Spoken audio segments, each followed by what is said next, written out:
Ma thèse porte sur l'usage des animaux et produits d'origine animale dans la médecine mésopotamienne. C'est un sujet qui s'inscrit pleinement dans la continuité de mon travail de master, puisqu'en master 2, mon mémoire portait sur l'utilisation des oiseaux dans la médecine assyro-babylonienne. Et donc les premiers résultats obtenus lors de ce master avaient laissé présager que l'étude étendue à toutes les espèces animales serait intéressante, d'une part pour mieux connaître la pharmacopée mésopotamienne, mais également afin de mieux appréhender les mécanismes d'action à l'œuvre dans cette médecine.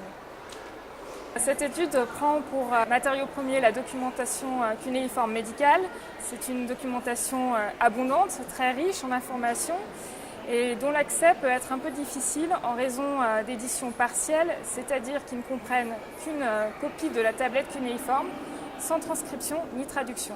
Cette compilation du savoir explique que la majorité de nos textes soient datés de l'époque néo-assyrienne, mais que cependant leur contenu peut être antérieur, puisqu'à cette époque on a une mise à l'écrit des traditions orales plus anciennes.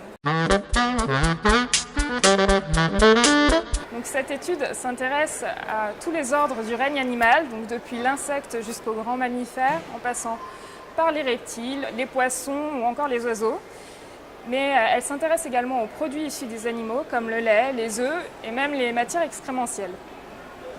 Concernant la méthodologie, la première étape de ce travail a consisté à rassembler le plus de textes possible dans lesquels on peut trouver l'animal utilisé en tant qu'ingrédient. Donc pour cela, je me focalise sur les prescriptions médicales.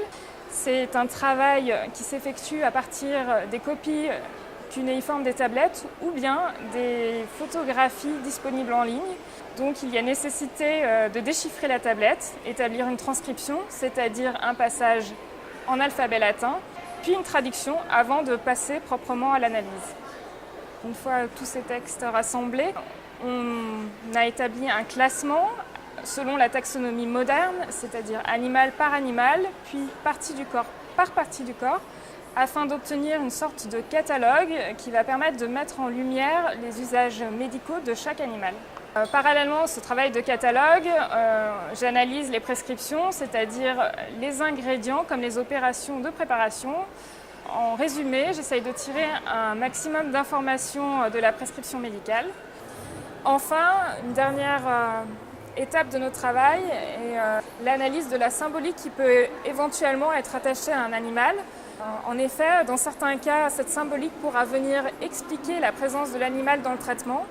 Ainsi, pour le scorpion, par exemple, qui est associé aux notions de fertilité ou fécondité, on va essayer de voir si on ne retrouve pas son usage dans les traitements contre la stérilité ou l'impuissance. Les objectifs de cette étude sont les suivants. Tout d'abord, il s'agit d'établir un recensement des matières animales utilisées dans la médecine mésopotamienne à titre d'ingrédients.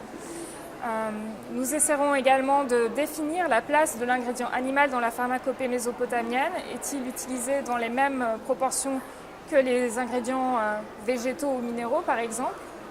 Cette question est particulièrement importante puisqu'il existe une théorie qui postule que certains ingrédients d'origine animale seraient en fait des désignations pour des plantes. Donc on aurait là une sorte de cryptage ou encore des appellations alternatives, un peu comme on a de nos jours avec la cynoglosse ou la gueule de loup, qui sont des noms de plantes dans le langage courant. Donc on aurait peut-être ce même mécanisme à l'œuvre dans la pharmacopée mésopotamienne. Il s'agit donc d'éclairer ce point, s'intéresser aux ingrédients qui sont éventuellement concernés par cette théorie, essayer d'infirmer ou confirmer cette théorie. Donc, plus généralement, il s'agit de comprendre l'usage de l'animal dans la médecine, essayer de repérer si certaines substances animales étaient employées pour traiter des pathologies spécifiques. Avait-on déjà décelé des efficacités médicales, on pourrait dire, ou l'emploi de l'ingrédient est-il purement motivé par des raisons symboliques ou magiques? Cette étude vise également à réactualiser les identifications pour les animaux à l'aide de nouveaux outils dont nous disposons maintenant, comme l'archéozoologie.